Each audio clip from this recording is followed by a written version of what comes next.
Manual Administrativo do Clube de Desbravadores, capítulo 2.2 Desenvolvimento do adolescente, o juvenil de 11 e 12 anos.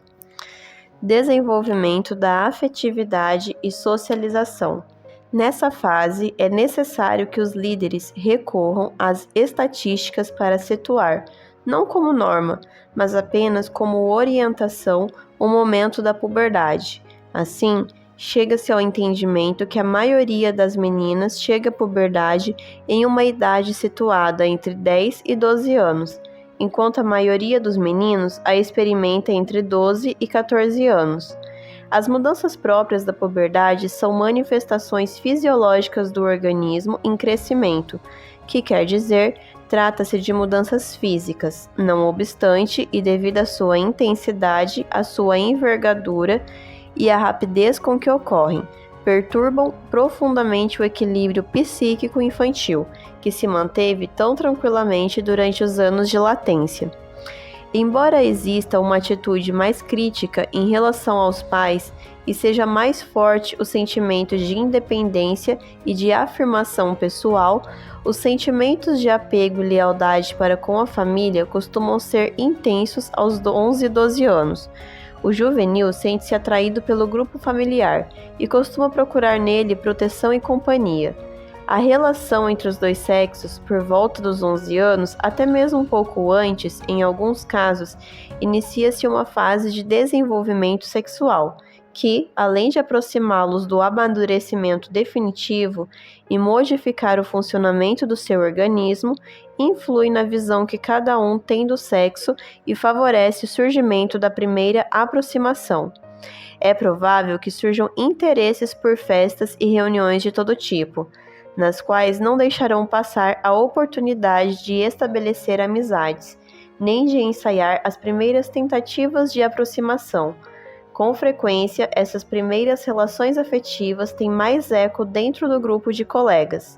O líder e os conselheiros devem manter a atenção sobre os grupos com supervisão em segundo plano, com intervenções diretas só quando se fizerem necessárias. As brincadeiras e passatempos. As brincadeiras predominantes um ano antes se dimensionam agora no plano das relações interpessoais. Ocupam agora a maior parte do tempo livre com um grupo de amigos ou colegas que participam das brincadeiras. Permanece o interesse por atividades motoras ao ar livre, diminuindo a necessidade de exercitar constantemente o corpo. É comum que prefiram passeios a pé com os colegas a passeios de bicicleta. Nesta idade, são comuns os grandes desentendimentos entre os colegas e também as grandes reconciliações, o que é esperado, devido principalmente às mudanças bruscas de humor. A personalidade. Estar no processo de desenvolvimento juvenil significa estar nos portais da adolescência e nos próximos meses se manifestará uma série de condutas e sintomas comportamentais em geral, além de mudanças orgânicas que sinalizarão seus progressos psicoafetivos no caminho para a maturidade. Agora a criança adota, em tentativa de afirmar sua personalidade cada vez mais forte, atitudes próprias de uma criança maior. Demonstra maior inquietação e instabilidade, além de curiosidade e sociabilidade. Interessa-se por ampliar seus conhecimentos e experiências. Sua principal preocupação é assimilar o mundo dos adultos e desempenhar seu papel nesse mundo.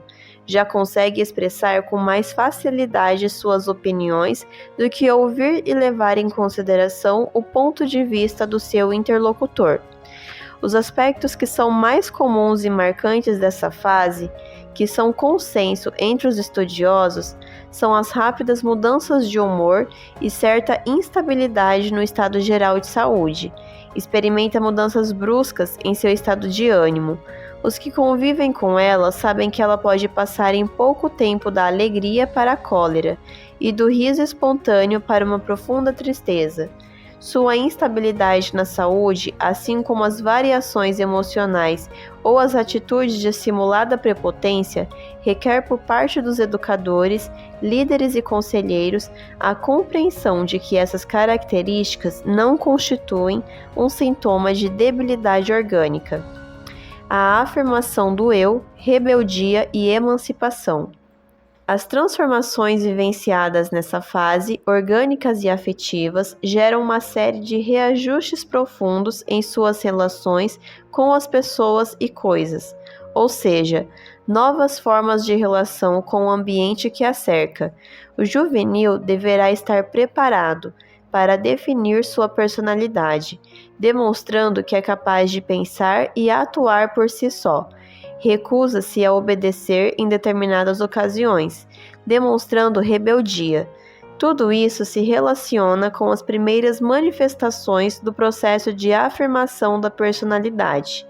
Há ainda momentos em que manifestações de uma valorização narcisista de si mesmo podem aflorar acompanhadas de comportamentos com mudanças radicais e imprevisíveis de humor. Em algumas ocasiões, a convivência pode tornar-se mais difícil. Os líderes devem mostrar-se bem dispostos, dispensando o tratamento afetivo, mas com firmeza e clareza em suas ações e valorações. Diante de suas inquietudes, os líderes devem manter a paciência, transmitindo segurança e confiança. Devem ainda evitar qualquer atitude ou comentários que possam expor ou ridicularizar esse adolescente. As situações de tensão, ambivalência e instabilidade que o comportamento dos púberes apresenta nada mais é do que reprodução dos conflitos de origem interna e inconsciente. Os sentimentos de deformidade. As mudanças apresentadas costumam vir acompanhadas de uma grande preocupação, que pode gerar ansiedade ou uma reação de inconformidade e inadequação com o próprio corpo.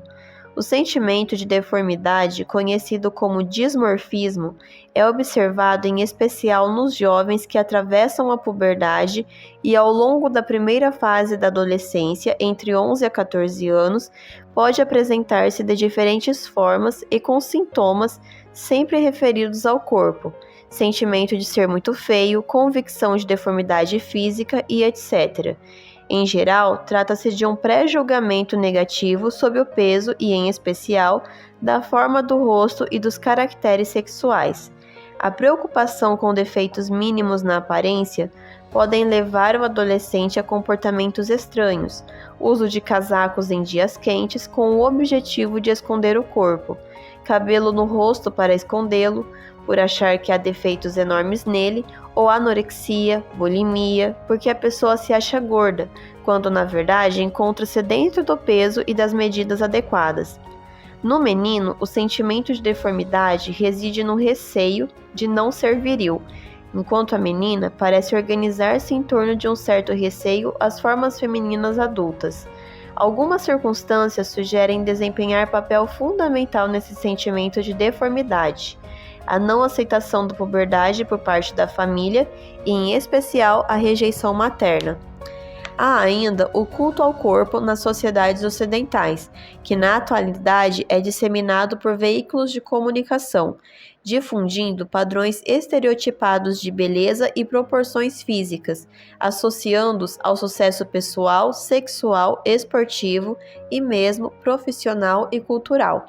O receio de parecer ridículo e a necessidade de aceitação podem chocar-se com a angústia de uma imagem corporal pouco definida diante dos padrões de perfeição ditados pela sociedade.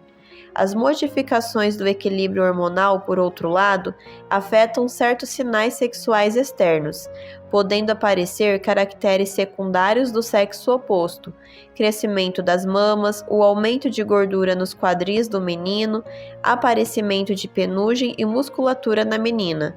Tudo isso pode desencadear crises de angústia entre os adolescentes, que, sendo produto de um desequilíbrio hormonal momentâneo, têm curta duração. Porém, é necessário recorrer a uma avaliação médica. Mesmo assim, os adolescentes são levados a um sentimento de deformidade. No contato com os outros jovens, é que encontram, além de segurança, prestígio e o padrão que serve de comparativo entre si e os outros. As diferentes manifestações dismórficas, distorções da imagem corporal, são próprias da adolescência e devem ser consideradas normais, a menos que se convertam em obsessão ou ideia fixa que sufoque o jovem, inibindo e causando-lhe angústia, caso em que será também necessário consultar um especialista. Depressão e melancolia no adolescente. As súbitas oscilações de ânimo e do humor não são raras durante a adolescência. Há ocasiões em que a persistência de sintomas como tristeza, desinteresse e sentimentos de culpa associados com maior ou menor intensidade a manifestações somáticas, insônia, anorexia, amenorreia, transtornos digestivos, etc., faz pensar em transtornos psíquicos. Embora essa possibilidade não deva nunca ser descartada, a tristeza profunda que às vezes acomete o adolescente deve-se geralmente a uma crise de melancolia, na qual ressaltam principalmente inibição e abulia, dificuldade acentuada de fazer escolhas ou tomar decisões, debilidade física, astenia, fraqueza orgânica presente em problemas de saúde como depressão, ansiedade, hipotireoidismo e outras, e baixo rendimento intelectual. Frente à presença dessas crises, é recomendável consultar um profissional em psicopedagogia. Alguns especialistas sustentam que a origem se deve ao conflito pela perda da identidade infantil. É importante estar atento aos comportamentos apresentados nessa fase para orientar e alertar os responsáveis e familiares. A timidez. Esse é um período em que os líderes, educadores, professores e mesmo os familiares costumam apresentar muita dificuldade em lidar e auxiliar o adolescente. Quando se trata de timidez, os jovens percebem a si mesmos em diferentes momentos, como pessoas inseguras, cheias de dúvidas, carentes de recursos para estabelecer relações frutíferas e gratificantes nos planos social, afetivo, sexual, escolar ou de trabalho. Essa percepção angustiante costuma ceder diante da evidência de que, em outras ocasiões, o contrário também é verdadeiro. Os sucessos obtidos em situações propícias, no meio do grupo de amigos, em uma competição esportiva e etc., têm a virtude de compor uma autoimagem que pouco antes estava francamente deteriorada. O receio que coíbe o adolescente tímido não é de fracassar diante de si mesmo, porém, diante dos outros. O adolescente se sente vulnerável, ridículo e inseguro diante dos outros. É, no mínimo, contraproducente que os adultos tentem fazer o jovem superar a sua timidez por meio da força. São muitos os que ainda acreditam na eficácia de uma ação repulsiva, obrigar a pessoa tímida a falar ou exibir-se em público, exortá-la a fazer aquilo que teme ou estabelecer comparações com pessoas que são bem-sucedidas em situações similares. O enfrentamento da situação com provas dramáticas corre o risco de fazer transbordar a angústia e desencadear reações desesperadas que, sem dúvida, abalariam a sua débil autoestima. Os conselheiros e os líderes do clube de desbravadores devem ter cuidado especial para não colocar deliberadamente os adolescentes tímidos em situação de exposição constrangedora. Deve o conselheiro favorecer sua autoconfiança e autoestima, selecionando propositalmente nos momentos mais adequados provas que eles saibam e possam enfrentar com boas possibilidades de sucesso.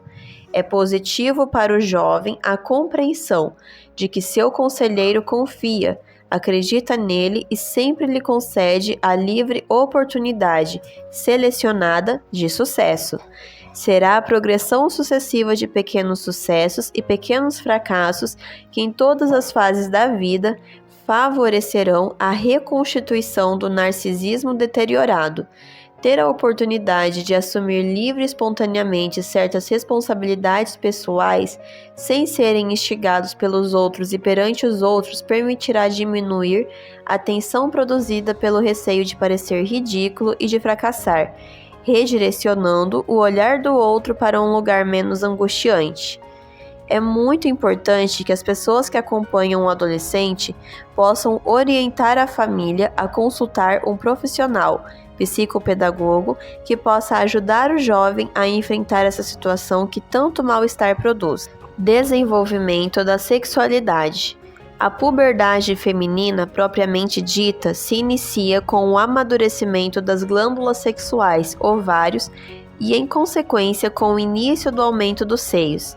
Se completa com a chegada da primeira menstruação, menarca, com o desenvolvimento dos seios e a distribuição da gordura subcutânea, que na mulher tem a tendência de acumular-se na parte inferior do corpo. Os órgãos genitais internos e externos crescem e a vulva se amplia e adota sua posição definitiva. Certas glândulas endócrinas, hipófise, começam a funcionar a todo vapor, segregando os hormônios necessários, enquanto outras, timo, cessam sua atividade. Os meninos atravessam um período de notável crescimento físico, de 6 a 14 centímetros de altura, acompanhado de modificações na estrutura óssea. Aparece rapidamente a penugem púbica e se desenvolvem os genitais externos. As primeiras ejaculações espermáticas marcam o início da puberdade. Produz-se um importante desenvolvimento muscular e a distribuição da gordura subcutânea se realiza na parte superior do corpo. Ocorre também com maior ou menor rapidez a mudança no timbre da voz, que se torna grave, e o surgimento dos pelos na face e nas axilas. Masturbação durante a puberdade.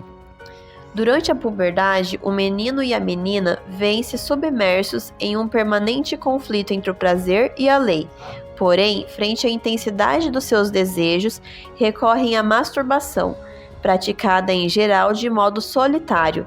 Às vezes, eles praticam a masturbação em grupo. Apesar de ser um desafio para muitos, Ellen White diz: algumas crianças começam a prática da masturbação, e ao crescerem em anos, as paixões concupiscentes crescem com seu crescimento e fortalecem-se com a sua força. O hábito do abuso próprio aviltou-lhes a mente e manchou-lhes a alma. E a palavra de Deus diz que a concupiscência, que é o desejo imoderado da carne, é um vício da carne, que se opõe à obra do Espírito Santo. Gálatas 8, dos versos 16 a 18. E assim, façam morrer tudo que pertence à natureza terrena de vocês: imoralidade sexual, impureza, paixão, desejos maus e a ganância, que é a idolatria. Colossenses 3, versos 5 e 6, dentre outros. Desenvolvimento psicomotor. De modo geral, a partir dos 11 anos, as meninas costumam manter maior elasticidade que os meninos. Em ambos os sexos, os valores alcançados entre 11 e 13 anos se estabilizam de forma definitiva e ficam estabelecidos em caráter permanente para toda a vida. No juvenil de 11 anos, é esperado que o equilíbrio normal tenha sido adquirido e em vias de consolidação. Com a idade, o equilíbrio evolui da mesma forma em ambos os sexos, sem que seja possível registrar diferenças significativas. O adolescente e o esporte. Para o jovem, os esportes durante muito tempo constituem a continuação dos jogos infantis, sendo como aqueles importantes na estruturação da sua personalidade. Para o adolescente, a prática do esporte constitui-se numa grande oportunidade para evadir-se do meio familiar, livre da pressão dos pais, liberar energia e descarregar agressividade. Com o acompanhamento de um especialista, a prática do esporte possibilita ao jovem experimentar novas condutas, como cooperação e competição, equilibrar os conflitos e aumentar a confiança em si mesmo. A convivência entre o grupo, o conselheiro e a liderança. Durante as saídas, acampamentos e passeios, a vivência entre o grupo costuma ser muito intensa. Essa circunstância dá maior coesão, tanto à unidade quanto ao clube, favorecendo os intercâmbios relacionais entre todos os seus membros. Nesses dias, o líder no clube estará mais próximo de todos eles, passando a ser um companheiro a mais, que compartilha das experiências do grupo, se soma às atividades comuns, propondo e organizando novas atividades. Esse é o momento mais favorável à aproximação de desbravadores que não estão inseridos no grupo e isolam-se ou sentem-se rejeitados pelos subgrupos que se formam e se consolidam nessa idade. O papel do conselheiro será de aproveitar seu relacionamento positivo com o grupo e favorecer o clima de diálogo e participação, favorecendo a formação de uma autoimagem positiva de todos os integrantes. Aprendizado espiritual. Nessa idade, os juvenis iniciam a fase final do desenvolvimento da inteligência, o cognitivo. Nesse momento, a criança ou adolescente já deve ser capaz de compreender conceitos abstratos. Conceitos como fé e salvação começam a ser compreendidos com maior clareza.